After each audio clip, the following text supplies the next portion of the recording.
What's going on, ladies and gentlemen? This is Renegade Operative here, and I wanted to talk about a subject that's been on my mind for a while now, and that is the PlayStation Pro and the Xbox Scorpio, this new mid-generation jump of the PlayStation 4 to the PlayStation Pro, and this next generational jump, supposedly, of the Xbox Scorpio. Now, for the Scorpio, I'm going to get this out of the way really fast. That's what I think about it.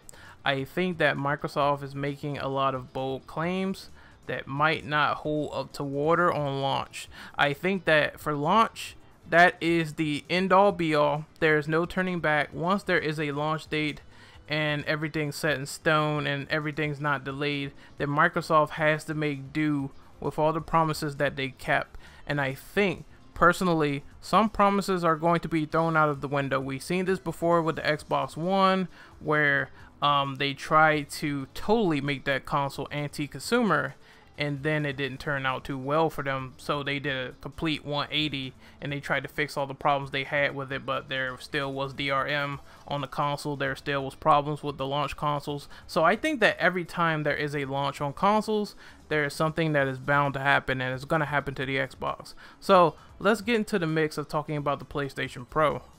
Now, the reason why I'm not buying into the hype of the PlayStation Pro just yet is because I can still play those classic games that I could play on my PlayStation 4 originally on my original PlayStation 4, and I don't need the PlayStation Pro for any exclusivity, for any exclusive games, for any exclusive content. So why would I go out and buy a PlayStation Pro if I had the PlayStation 4 and everything works just fine? Now, I know the Pro is a significant update.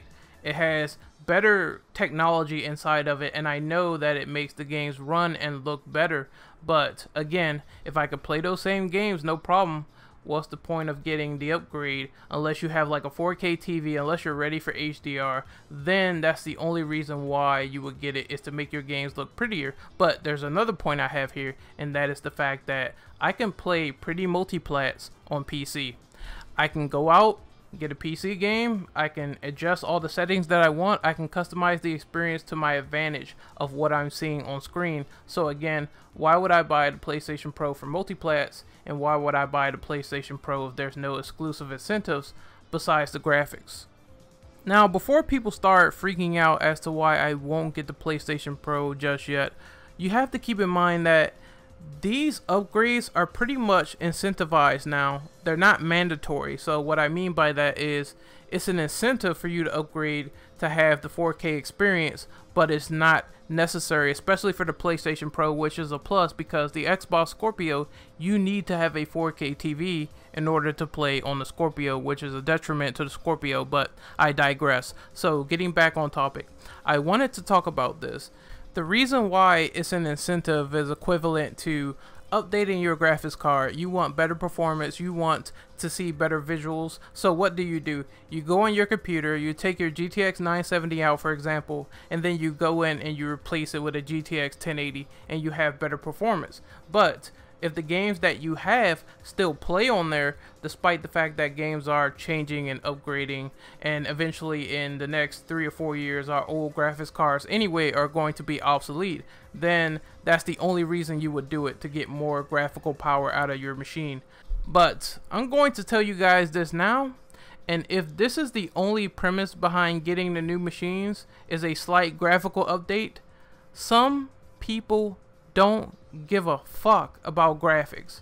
I know this is a hard concept for some people to understand. I know that we live in an age where HD is king, but some people don't care about graphics. Some people can play an indie game that doesn't look that amazing if the developer didn't put that much effort into making it look pretty, and they will still say it's a great game. They will still give it a great review as a hypothetical, because the gameplay is what matters.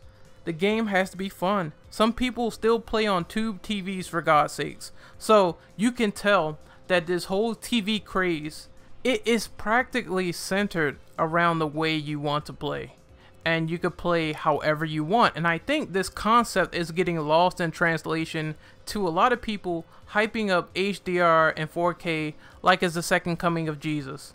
Really, guys, calm down. it's not the second coming. You know what? I would rather prefer what the Xbox Scorpio is doing, in the fact that if it's really a big generational gap to the next generation, or the bridge to the next generation, then I'm all for that, because I would like to see what they could do next with 4K, with all this stuff in the future, with new exclusives, with new IPs, with new games, with new premises, with new partnerships. I would like to see what they do if they are planning the footsteps in the next generation. So I'm going to end my point. I think that this generational console leap, and the fact that I'm not buying into the PlayStation Pro as of yet, is because there's a lot of blurbs and advertisements now. It's just 4K, HDR, checkerboard rendering. What the fuck is checkerboard rendering? This is the first time that I heard of this. I know I can go out there and research and find out what that is, but if you are hooked on a premise where you don't even know what it means, it just sounds cool to you, and you have no idea behind it, then it doesn't appeal to me in the slightest. To me personally, I have to know what something is to invest my time into it.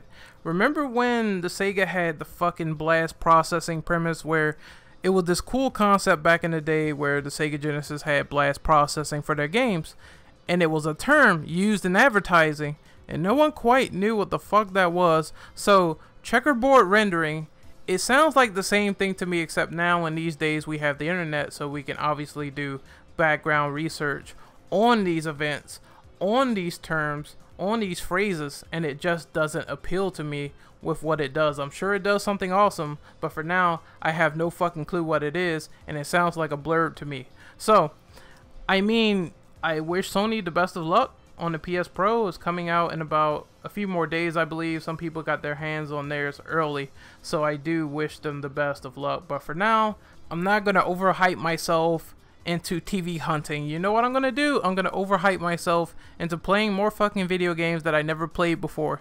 That's what I'm going to do. I'm going to enhance my experience as a gamer and not a TV hunter. Once again, this is Renegade Operative signing off. Hopefully you guys enjoyed this video, and take care. And like I said, 4K is expensive and not for everyone, so it's certainly not for me now.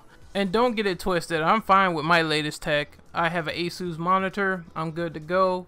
I have a Sony TV, I'm good to go. I can handle what I have at 1080p 60 FPS. And I guess as an extra bonus, this is where I get some last minute thoughts on the Nintendo Switch. Now, despite the contrary of what I said, that people can't judge this console until it comes out, I am not liking what I am hearing so far about its supposed space, and the fact that developers are saying that they might want to develop for the Switch. They might port things over to the Switch. Keyword is might. Might is never a good sign. It means that it could bring up some possibilities, but they could never really be fully realized if the tech isn't that great for the Nintendo Switch. So I think that the Switch is an interesting concept, where you have a mobile console where you can play it anywhere. But what's probably going to hurt the Nintendo Switch is the fact that it won't be up to snuff with the latest and greatest releases and games this generation, and possibly the next mid-generation to come. Later, people. Just later.